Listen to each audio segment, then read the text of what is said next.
Hola hermanos, ¿cómo están? Aquí estoy nuevamente para poder compartir con ustedes a través de nuestro canal Católico Levántate y Camina, una vez más las Sagradas Escrituras con ustedes en este día, lunes 12 de agosto. El Señor me ha encomendado poder hablar con ustedes y con todos los amigos que escuchen este video, el Evangelio tomado de Mateo, capítulo 17, de los versículos 22 al 27. Todo momento en el que nos dirigimos hacia el Señor a leer sus santas escrituras, siempre tenemos que ponernos en sus manos, y para eso decimos en el nombre del Padre, del Hijo y del Espíritu Santo. Amén. Y la Escritura nos dice así: un día, estando Jesús en Galilea con los apóstoles, les dijo: el Hijo del Hombre va a ser entregado en manos de los hombres, y le matarán, pero resucitará al tercer día. Ellos se pusieron muy tristes. Al volver a Cafarnaúm, se acercaron a Pedro los que cobraban el impuesto para el templo. Le preguntaron: ¿el maestro de ustedes no paga el impuesto? Pedro respondió: claro que sí, y se fue a casa. Cuando entraba, se anticipó Jesús y le dijo: dame tu parecer, Simón. ¿Quiénes son los que pagan impuestos o tributos a los reyes de la tierra, sus hijos o los que no son de la familia? Pedro contestó: los que no son de la familia. Y Jesús le dijo: entonces los hijos no pagan. Sin embargo, para no escandalizar a esta gente, vete a la playa y echa el anzuelo al primer pez que pesques. Ábrele la boca y hallarás en ella una moneda de plata. Tómala y paga por mí y por ti. Palabra del Señor.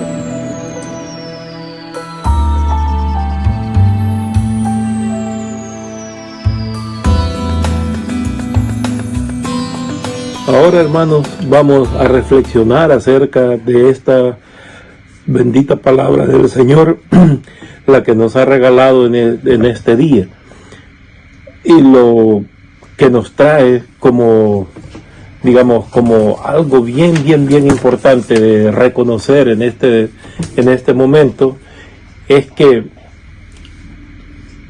el Señor anteriormente a este pasaje ya les había anunciado que iba a tener una serie de eventos en los cuales iba a ser él entregado. O sea que en esto que ahora estamos viendo es la segunda vez que Jesús les anuncia a los apóstoles. Pero si ustedes conmigo lo leen un poco despacio, dice que el Hijo del Hombre va a ser entregado en manos de los hombres y lo matarán. Nosotros ya hemos escuchado toda esta narración de los eventos o de los acontecimientos que sucedieron en la pasión y muerte del Señor.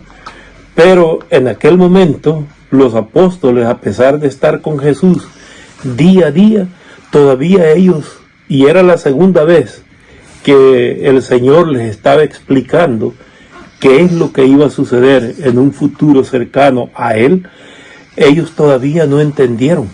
¿Y qué es lo que sucedió? Que dice la Escritura que ellos se entristecieron. Lógicamente es una reacción humana a entristecerse al saber de que un amigo tan cercano, alguien que les había traído una nueva manera de vivir, una nueva manera de ver las cosas, y reconocer, porque ya los apóstoles también en su corazón ellos sabían que Él era el Mesías y reconocer que Él había hecho tantos milagros, había hecho tantas cosas en favor de las personas que lo rodeaban, y ahora Él iba a tener que pasar esto de llegar hasta la muerte. Y entonces ellos no podían entender básicamente cómo era toda esta situación. Pero también se da otras dos situaciones que para nosotros y para todas las generaciones que han pasado ha sido algo muy importante, que Jesús haya tenido que venir, haya tenido que pasar todos los eventos de su pasión y haya tenido que morir y al final resucitar. Entonces, estas dos situaciones tan importantes, la muerte y la resurrección, ¿por qué nosotros tenemos que, nosotros las celebramos cada año? Cada año venimos y celebramos esto, pero debemos de estar conscientes que lo que Jesús mostró fue un amor genuino, un amor tan profundo, un amor que no tiene comparación por la humanidad, por el hombre, porque el Padre lo envió para la salvación de nosotros, y Él, siendo parte hombre y parte Dios, se mantuvo firme ante dificultades que nosotros sabemos ya lo que a Él le sucedió durante ese periodo. Entonces, pero quería siempre resaltar que en la Escritura dice que les dijo que lo iban a matar, iba a ser entregado y todo, y lo iban a matar, pero al final, después de 3 días, Él resucitaría. Y ese creo que es un acto o el más importante para nosotros, porque a través de la resurrección del Señor, nosotros alcanzamos la posibilidad de la libertad. Digo libertad en el sentido de que somos libres del pecado. El Señor nos da la oportunidad de lavar nuestras culpas, porque su muerte ocasionó eso, y con su resurrección nos da la posibilidad de poder luchar por esa corona de vida que tanto ahora nosotros ansiamos, que nuestro corazón está siempre dispuesto a recibir cada uno de los consejos, la guía que el Señor nos ha dejado en sus santas escrituras. Entonces, la resurrección es la que nos da la oportunidad de la libertad, ya no de ser esclavos del pecado, y poder optar a ser miembros de la iglesia y a tener la oportunidad de una nueva vida que Cristo también nos ha ofrecido, que Él vino a ofrecernos esta vida nueva. Imagínense qué maravilloso, qué bonito es lo que Dios Padre a través de su Hijo nos ha dado, y es lo que nosotros ahora debemos cuidar tanto, el haber tenido también la oportunidad de que todos estos eventos hayan ocurrido, que Jesús nos haya ofrecido esta vida, pero nosotros debemos de cuidarla todos los días. Debemos de estar atentos a que nuestra fe no se pierda, que nuestra fe se mantenga, sea cual sea la situación. Como humanos, a veces tenemos debilidades, pero estas debilidades, si nosotros suplicamos al Señor, también Él nos fortalece para que podamos mantenernos siempre en el camino, perseverando hasta el final. Ahora, esto es la primera parte de lo que se da el Evangelio. Pues de la explicación de la muerte del Señor, qué es lo que iba a suceder en esos eventos, viene otro problema, que siempre las personas, los enemigos de Él, siempre querían encontrarlo en algo difícil para poder acusarlo.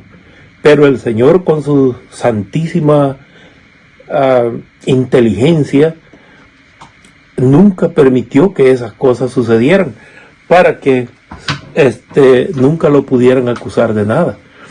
Y esto, si leemos también por aquí, dice que había que pagar un impuesto al templo.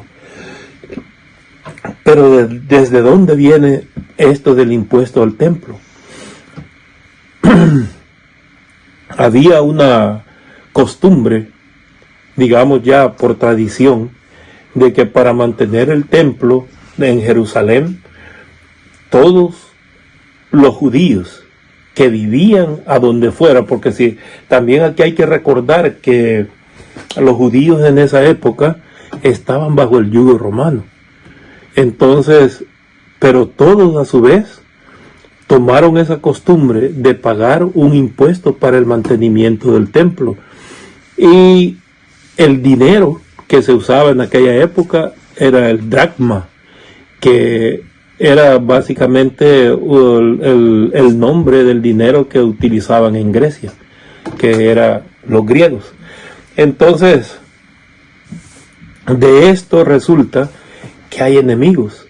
Y Jesús estaba llegando ahí, y vienen personas encargadas de esto de los impuestos, y le preguntan a Pedro: ¿tu maestro no paga impuestos? Y él dijo: sí, él paga. Entonces Pedro camina, se va a su casa, pero Jesús, estando en la casa donde Pedro llega, él se le adelanta y le pregunta: Pedro, ¿a quiénes les cobran los reyes el impuesto? ¿A los hijos o a los extranjeros o a la familia? Digamos, pongámoslo así como estamos aquí ahora nosotros en esta época. Si usted está dentro de una organización gubernamental, digamos, y usted es el jefe, y todas las personas tienen que pagar impuestos, pero en este caso, usted no le cobraría a sus hijos ni a sus familiares cercanos, sino que le cobraría a las personas fuera de su círculo familiar. Y lo mismo sucedió en aquella época, que se le cobraba el impuesto a los extranjeros. Entonces de eso se trataba en esta situación. Pero también, si lo vemos desde el punto de vista un poquito más profundo, no tan material, sino que desde el punto de vista un poco más espiritual, digamos que el templo, en este caso, es Dios Padre, el Hijo, Jesús, y los allegados a Jesús, los apóstoles. Entonces todos estos, por ser hijos de Dios, no tendrían que haber pagado el impuesto en el templo. Vea cómo va la situación. Pero volvemos a la situación de vida normal. Entonces, ¿qué es lo que sucede? Viene y Jesús, para no ocasionar ningún conflicto entre las autoridades del gobierno romano o las autoridades de los judíos y el pueblo, entonces él tomó la opción de poder pagar el impuesto. ¿Y cuál fue esta opción y cómo la demostró? La demostró con un milagro. Y este milagro, de acuerdo al relato, el único que lo vivió fue Pedro. ¿Por qué menciono que ahí fue un milagro? Porque Jesús, lógicamente en ese momento, no tenían dinero. Ni Pedro ni él no tenían dinero. Pero Jesús le dice: Simón, ve al mar, tira tu anzuelo, y el primer pez que encuentres, ábrele la boca, y ahí va a estar una moneda. Y con esa moneda agárrala y paga por mí y por ti. O por ti o por mí. Entonces, si ustedes ven, ¿Quién fue el testigo de ese milagro? El único fue Pedro. ¿Que el Señor lo realizó? Sí, y lo realizó para no tener ninguna situación de conflicto entre el gobierno o los recaudadores de impuestos del templo con él, para que no hubiera también ninguna situación en la cual dijeran, oh, este se niega a pagarlo, o el otro dijera, bueno, si no los paga él, tampoco lo pagamos nosotros. Entonces ahí comienza ya una situación incómoda para todos. Entonces Jesús, para evitar ese tipo de situaciones, le dijo, todas las personas ya lo pagaban y estaban acostumbrados a hacerlo. Entonces Jesús no quiso cambiar esa situación para no ocasionar dificultades y para que en ese momento los enemigos que él ya tenía no lo acusaran y no tuvieran una queja, como puede decir, y acusarlo en frente de las autoridades legales de esa época. Vean, hermanos, es muy bonito, muy bien hecho por el Señor, porque su espíritu le daba la capacidad a él de caminar siempre mucho más adelante de todos nosotros. Por eso es para mí realmente algo que no puedo ni siquiera explicar, la emoción que me da siempre que voy a hablar de Jesús y de cuáles fueron todas las cosas que él hizo por nosotros. Así que deseo una feliz semana para todos, que el Señor les bendiga a ustedes y a sus familias, y que siempre nos dé el Espíritu la capacidad de poder perseverar y vivir bajo esta guía que tenemos, el Evangelio diario, que el Señor ha querido regalarnos para que podamos fortalecer nuestro espíritu cada día. Hermanos, que Dios les bendiga y espero muy pronto volver a comunicarme con ustedes. Bendiciones.